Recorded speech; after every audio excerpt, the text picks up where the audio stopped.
హరే కృష్ణ. ఈరోజు అభిత్ ISKCON temple నుండి మేమందరం స్టాట్యూ ఆఫ్ ఈక్వాలిటీ చూడడానికి వెళ్తున్నాం. అదిగోండి రామానుజ వారి విగ్రహం. లోపలికి వెళ్లే ముందు ఎంట్రన్స్ లో ఇలా ఉంటుంది. ఫైనల్లీ బై కృష్ణ గ్రేస్ చాలా సేఫ్ గా రీచ్ అయ్యాం. ఈ మొత్తాన్ని ప్రతిష్ఠించింది చిన్నజీయర్ స్వామి వారండి.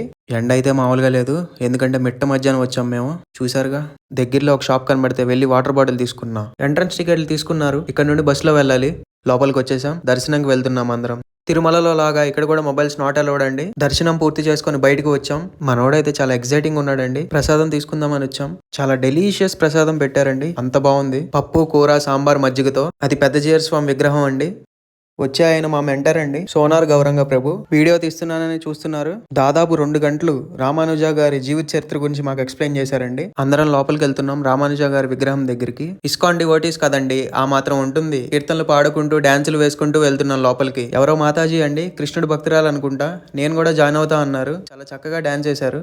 టికెట్స్ తీసుకున్నారు. 4 గంటలకి దర్శనంకి వెళ్తున్నాం. దర్శనం చేసుకుని హారతి చూసి లేజర్ షో చూసి బయటకు వచ్చేసరికి 8:30 అయింది. తెలిసిందేగా, మొబైల్స్ నాట్ అలౌడ్. మన వాళ్ళు అయితే వీడియో స్టార్ట్ అయిన దగ్గర నుంచి చాలా ఎక్సైటింగ్ గా ఉన్నారు. ఇంకా రిటర్న్ వెళ్తున్నాం. అందరినీ చూపిస్తారండి. టోటల్ గా స్టాచ్యూ ఆఫ్ ఈక్వాలిటీ చాలా అంటే చాలా బాగుంది. ఇండియా మొత్తంలో 108 ఊర్లలో ఉన్న వెంకటేశ్వర స్వామి అవతారాలను ఇక్కడ ప్రతిష్ఠించారండి. ఈ రోజు డెవోషనల్ గా చాలా ఎక్స్పీరియన్స్ గెయిన్ చేశాను.